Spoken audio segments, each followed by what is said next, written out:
Hey dudes, welcome to Splat from the Past, the only 80s themed horror and sci-fi show where things can get totally radical.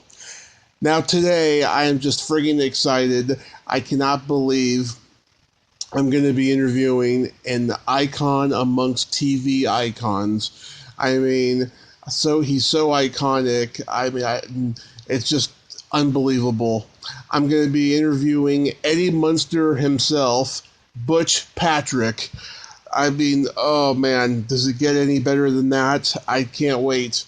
Oh my God, I mean, Butch, he's a legend. He was on every major sitcom you can think of from the 60s, aside from the Munsters.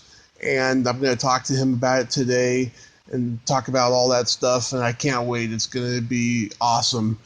Oh man, I just can't tell you how awesome it's going to be, and I'm looking forward to it. I mean, I am just speechless and nervous and all that stuff, but I think it's going to turn out really, really good. I just have a great feeling. So yeah, here is my interview with Butch Patrick. So, you were a child actor. At what age did you get bitten by the acting bug, and how did you get into the business? Well, I was 7 years old, and I don't think any kid 7 years old really, I mean, maybe some do, but I certainly had no desire to become an actor. It was an accidental situation that presented itself that just evolved from that. And what happened really was they were taking some photos of my little sister to possibly put her into some print modeling because she was so darn cute. Uh-huh. And an agent suggested that they take me along as well.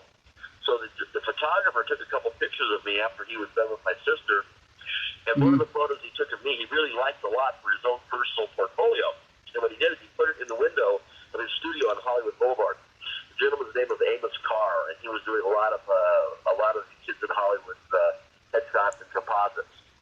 Well, a producer and a director happened to be walking down Hollywood Boulevard, and they were in the process of casting a little B movie featuring Eddie Albert, Jane Wyatt, Suki Sale, Brenda Lee. A great little movie, but they had a one-kid cast.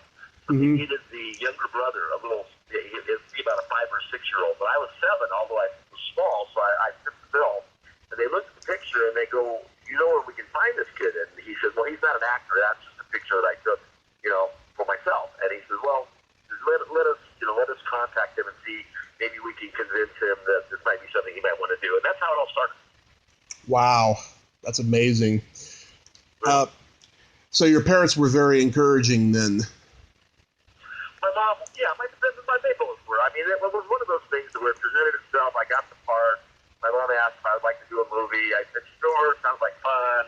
It got me out of second grade for a month and a half or 2 months, even though I was going to school on the set.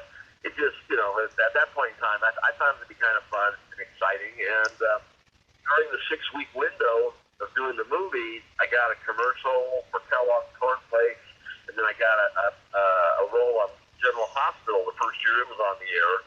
Came after that, so I was off to the races pretty quickly. Wow. And you were in the same era as guys like Bill Mumy and John Provost and Jay North and guys like that.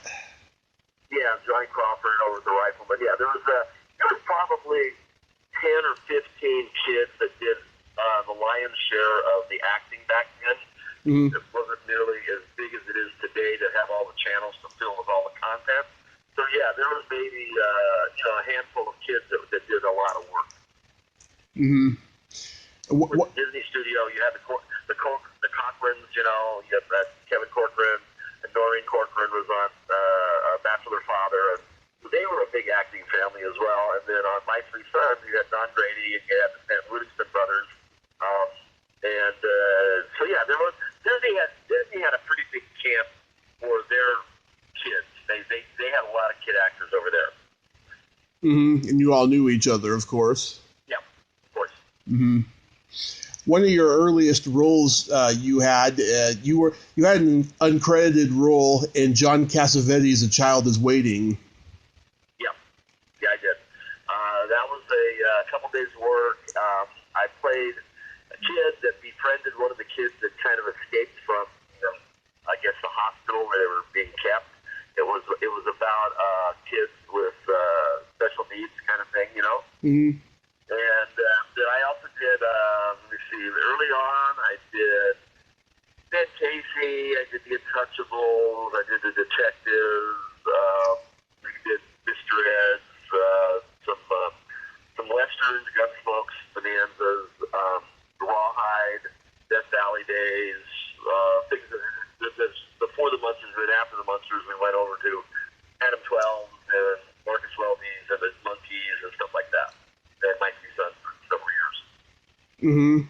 And just before you did the Munsters, you did 7 episodes of The Real McCoys. Oh, that's right. The Real McCoys for it was like a reoccurring regular. Yes, I did. That was great. Yeah, what was it like working with Walter Brennan? Well, I was more familiar with Richard Crenna from Our Miss Brooks, Mm-hmm. Walter Brennan was wonderful. My mom educated me to him, and how legendary he was, and what a great actor, and this and that. So yeah, I was really honored to be on that show. Mm-hmm. Yeah, I mean, Walter Brennan, to me, he's like the quintessential character actor of all time, because that guy, he could play anything, and it's no wonder that he won 3 Academy Awards, looking back. No, all for supporting actors in like about a 7-year period. He was Mr. Western, that's for sure. Yeah, it's from a old era, but he still holds up. Yep. Now comes the iconic Munsters. I'm sure you've told this story a million times, but how did you get the role of Eddie? I had finished doing The Real McCoys, and I had gone back to the Midwest with my grandmother, and I was living with her during the 6th grade year in a little town called Tennessee, Illinois.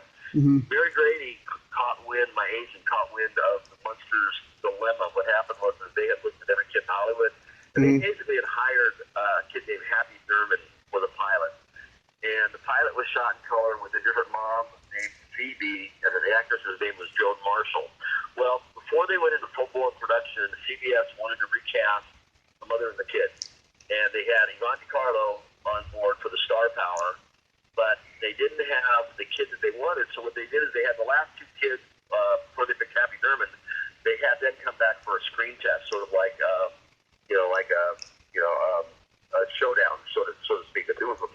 But my agent heard of it, and she said, you really should include Butch in this because he and they said, well, we've looked at every kid in Hollywood. She said, well, he's not in Hollywood.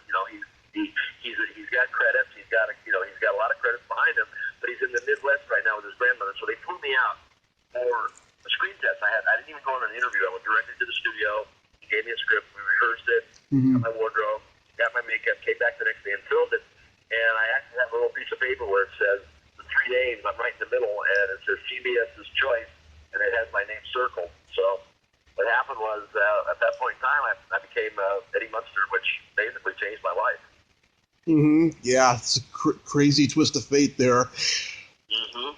The show relied more on slapstick goofiness, whereas the Addams Family was more macabre, but occasionally they would get into goofy territory, but not on the level that the Munsters did.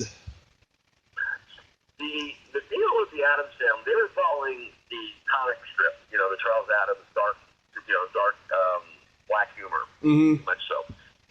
Edgy type of thing, but the Munsters, what they came up with, they had a combination of the lovable cartoons that Bob Clampett had tried to pitch in the 40s as a likable monsters, friendly Frankenstein, Dracula, that type of thing. 20 years later, and the combination went from the idea with cartoons to the Leave It to Beaver producers to the Universal Monsters camp. And the thing that Universal brought to the table, not so much the monsters, but the ability to build the sets, light the sets, and prep the sets to look scary and very foreboding and dark and gloomy. And then the camera angles and the lighting made it look like a little mini movie. I mean, they were really done. The early ones were very much like a true monster movie in its lighting and camera angle, which started it off that way, and then it sort of evolved into its own, in its own style, with Fred and Al and Yvonne all establishing their characters. It became a very friendly family household. and you forgot all about the big monsters immediately after Herman spoke. Mm-hmm. You think he was Frankenstein. He was multiple Herman Munster. Mm-hmm. So tell me what the cast was like to work with. They were nice. Fred, I learned a lot of acting skills from Fred. I learned a lot about life from Al, hospital football, and Frisbee, and he was a big sports nut. Ivonna Cadaver was a great matriarch TV mom who protected her brood. She had a lot of maternal instincts, and both Marylands were very sweet. But my favorite thing to do, my closest friends on the set were the guys behind the scenes, the Chuck and Davey who did the special effects, Mike Westmore who was my makeup man. Oh, yeah. And those type of folks. And then, imagine having the whole Universal studio to when you had an hour or two to kill and you didn't have anybody, telling you what to do. You got to go explore. And that was my favorite thing to do, was go up and see the guys with my uncle supplied horses to the studios, so he would be up at the Wagon Train set or the Virginia set sometimes. And Ernie Borgnine and Tim Connolly were very friendly to me out in the Navy Lagoon, and I got to know some of the secondary sailors and the cast members on there. One comes to mind, Jerry Vincent was always very nice to me. And William Smith from Wagon Train was a great guy. I remember him. Yeah, I was listening to an interview Pat Priest did recently. Even though she's in her 80s, she still has that exuberance in her voice that she had when she was in her 20s, Yeah, she sounds the same. Yes, absolutely. Yeah. Do you have a favorite episode? Oh, I've got several favorite episodes for different reasons. Zombo is just a really good one. The idea of, the horror type of thing that I thought was a real guy. It was cute, and Herman getting jealous of him. Hot Rod Herman going to the drag strip, started my love affair with dragsters and this and that. And his nickname comes to mind because of the beard factor and the comedy routine with Dr. Dudley at the doctor's office, trying to figure out, Herman walking down the street with a boy with a paper bag over his head because he doesn't want to be, if people see me with a boy with a beard, they'll look at me and stare. The irony there is very funny. Yeah, my favorite. Those are just three, and that's just three. There's a whole bunch of good ones. Yeah, my favorite one is the one where Herman is a professional baseball player, and he. Rookie, yep. Yeah, Well, there are a lot of good ones where Herman does sports. The country club Munster where he golfs. Yeah. The Bronco busting Herman. There's another good one where he does the wrestling. The masked marvel. They really found that Fred was very agile in those boots, and they took full advantage of it. Yeah, you guys had some really great guest stars on the show too. I mean, in that one, it's Leo DeRocher, but you had lots of heavyweights like Dom DeLuise and Paul Lynde and Pat Harrington Jr. Well, even when you want to go with heavyweights, let's not forget Don Rickles, Louis Nye, Fortune, Jesse White, Jane Withers, Richard Beacon. There's a laundry list of people that are on the Munsters that have were very strong in the acting and comedy world. Yeah, a lot of great ones. After you did the Munsters, you were on a lot of iconic sitcoms, but one in particular I remember, you did a very funny Christmas episode of The Monkees. Yeah, that was a big thing for me. Back then, the Beatles came on the set one day when I wasn't working, and I kind of missed meeting the Beatles, and I was bummed. But the Monkees, the episode, working a whole week with them as a 14-year-old kid, was really a big feather in my cap. And the fact that I was in almost every scene, and I wasn't just a walk-on, walk-off type of thing, that I was actually, the meat of the show was about me and the Monkees together. It was really cool. It was wonderful. The guys were great. I'm still friends with them. Well, obviously Davey's gone, but I'm still friends with the others. I met Mike recently again. He's kind of, he hasn't really been in the forefront lately. But Mickey and Peter, I see all the time. They're great friends. Yeah, that was a good episode. You did several episodes of My Three Sons. What was that like? Well, it was easy. Mary Grady, her son was Don Grady, who was Robbie, and I think Virginia Martindale, who was the casting director, whenever she needed a kid and didn't have to actually have a formal casting call, she would just hire me, because over the 4 years, I played several different characters. Ernie's best friend with 3 different names, I was actually there for about 5 years. I think there was a total of 27 episodes that I did over a 5-year period. Mm-hmm. What was Fred McMurray like? It was Freddie DeCordova? No, Fred McMurray. Oh, Fred McMurray. Freddie DeCordova was a great director. Fred McMurray, it was interesting. He had a very interesting situation where he only came in for 6 weeks. He did all his scenes for the year, and then he went on his merry way. So I only had a chance to work with him a few times because several of the shows that I did, he had already done his scenes and left. But when I saw him, when I did act with him in the same scenes, he was very great. I liked him a lot because I remember him from the Disney movies, the Flubber movies, you know? Yeah. And, of course, the classic Double Indemnity. Oh, yeah. I mean, his in the apartment, and, he had a huge career. He was a great actor. It's just, but I just remember him from the comedies over at Disney. Mm-hmm. And Freddie DeCorva, he was a producer on Johnny Carson, wasn't he? He was the director. The director, yeah. Yeah. Wow, I didn't know he was on My Three Sons. It's a small world. Yeah, he directed My Three Sons. Then you did Sid and Marty Krofft's Lidsville. I did. What was that like? Summer of 71, working with Charles Nelson Riley and Billy Hayes. It was interesting. I didn't really want to do it. They kind of convinced me to do it. And then at the end, I went to high school and I asked Council and some other friends of mine. I go, they got this silly Saturday morning series. I don't think I'm going to do it. But they go, what, you're going to turn down paychecks? And I found out how much money I would make. And it would be on Saturday morning. I figured all my friends would never see it because they'd still be asleep. And one thing led to another. And I'm actually happy I did it because in hindsight, it was a good show. And Sid and Marty were great. They were very much ahead of their time on Saturday morning. They were very much into the 60s psychedelic scene, and the shows reflected that. Mm-hmm. And then Charles Nelson Riley, at the time, he was a big star. He was doing all kinds of television. He was everywhere, and he was like on 5 different series at the same time. So working with him was great. Yeah, Charles Nelson Riley was a funny man. I mean, he was always on Hollywood Squares and everything and all the game shows. Yeah, he was a very funny guy. And Sid and Marty Krofft, they're underrated geniuses that probably wouldn't work in today's TV, in today's world, but they were geniuses. So how did you meet Ivonna Cadaver and be on Macabre Theatre? Natalie. Natalie Popovich, Ivonna. I actually named her that. I came up with that name. We were trying to come up with a name for a kid, and I saw Austin Powers' movie where Ivonna Huffalot.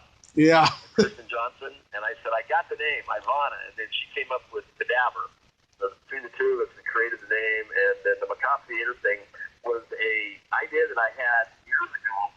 I've known Natalie since 1993 when I moved to Florida. We were roommates in 1999 and 2000 when Macabre Theatre came about. Originally, we were going to call it 1313 Theater because of the Munster angle, and she was going to be the sidekick, and it was going to be my show. And then as it worked out, it really became her show because I left the project. She took over, and she was actually better at it. Mm-hmm. The Elvira angle and the female, sexy, dark type of sexy, raven-haired beauty thing worked out well. I still worked. We did a lot of episodes together, but my career and my travels took me elsewhere, so it became her show, and she's done really well with it. I'm really proud of her. Mm-hmm. Wow, I had no idea that you were responsible for her likelihood in the horror community. That's so awesome. Well, they had a show. She was going to produce the show, and what happened was the girl that was going to be the sidekick kind of fell off by the wayside. She was a blonde, and then Natalie stepped in and did it so well that she then became the star and the producer, and that's kind of where it all started. Wow. Yeah, she's a beautiful woman, too, and I was supposed to interview... She's got a lot of talent. She's very funny. She does really good dialects and accents and this and that. She does good red carpet, good interviews, but she's really evolved, and over the last 18 years or so, she's really taken that character and ran with it. Mm-hmm. I was supposed to interview her last summer, but something came up. But I'm definitely going to interview her in January, and that's going to be pretty cool. Well, tell her I said hello. I sure will. So what are you up to these days? Well, I'm on the road with my cars, traveling the countryside, doing automotive events mostly. We have a company called Munsters Events. we do major promotions, but in between, I'm working on several things. Three of them. The one is we haven't really named it yet, but I want to stop along the way between the weekends while I'm traveling and visit American treasures along the way on the ground, like small town stuff and locations of movies and people that maybe knew movie stars and went to high school in these smaller towns around the country. So I think that'll be interesting. See a little bit of Americana. But two, the gentleman that did Super Scary Saturday for Al Lewis at CBS in the 80s wants to do a show similar to that called Eddie's Monsters Movie Mausoleum, where we will take crappy shows, old movies, have fun with them. And then I want to do it where I share the hosting with a Dr. Paul Bearer, an Ivonna Cadaver, a Benguli, people that have horror hosts, in their region, be a guest on my show, I'll be a guest on their show, so we'll reciprocate with the Eddie's Monsters Movie Mausoleum, which will be basically a subscription live stream, $10 a year, get you in, and then, we have 19,000 members in our fan group already. I expect a lot of them to join. So that'll be fun. And then also, a new thing came about. A friend of mine finally got a development deal on Paramount, and Steven Spielberg and Dr. Phil. Stage 29 Productions of Dr. Phil out of Paramount. And I told him an idea I had years ago about me and Lou Ferrigno being on a show together because I wanted to get I wanted to get a personal trainer. And I thought, what would be better than if the big green guy was a little green guy, because Eddie Munster was green and the Hulk was green. So the concept is that I hire him as a personal trainer. People start noticing we have characteristics, a lot of similar characteristics, and basically it's a spoof of Arnold Schwarzenegger, Danny DeVito, and Twins. Yeah. Where we become. I'm in Hollywood. I'm a successful entrepreneur. I hire him. Things start happening, and one thing leads to another, and we wind up, however it works out, we'll develop it. But the idea is that we will start in a show with the obvious connection to Twins because of our size, but because I hire him as my personal trainer, people start noticing things, and that's the vehicle which leads us to find out that we may be related. Oh my God! I hope that works out. That sounds pretty funny. I also do it. Well, he pitched it to them. They liked it. So I spoke with Lou the other day about it, and he's on board. So the guy that has got the ear of Oprah, Spielberg, and Dr. Phil, that was one of the projects that they said to move forward with. What a connection, though. But yeah, that sounds like it would be pretty funny, though. I hope that works out. And So too. Is your health good? Excuse me? Is your health good? My health is good. Yeah. There's no problem there. Everything's good. Holds up well. Just had 8 years of sobriety last week on the 21st. Oh, congrats. It's huge.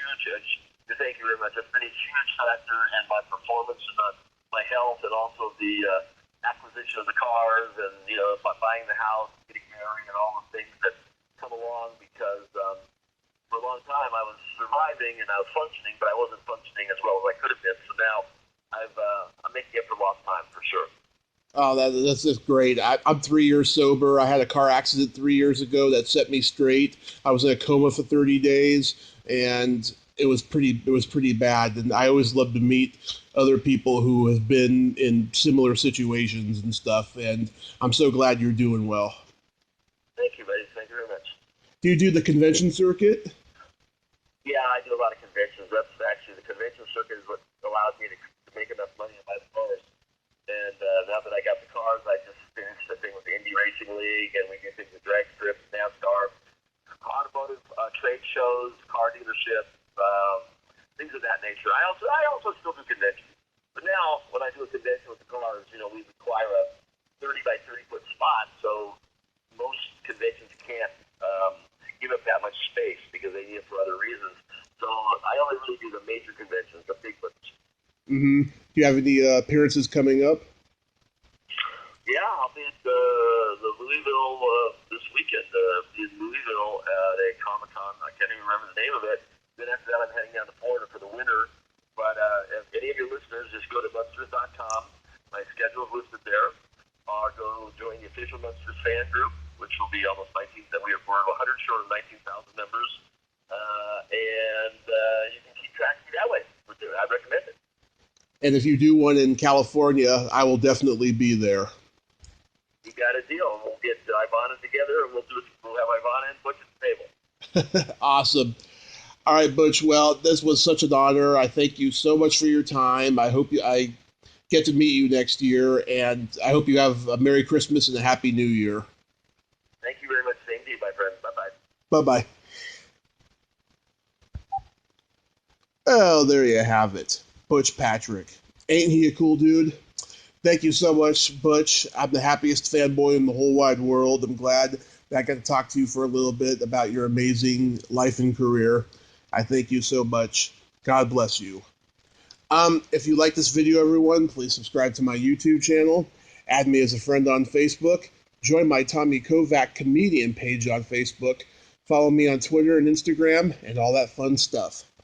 Well, that's all time we have this week on Splat from the Past. Until next time, this is Tommy Throwback Kovac saying, there's no shame in living in the past, because the present sucks. Later, dudes.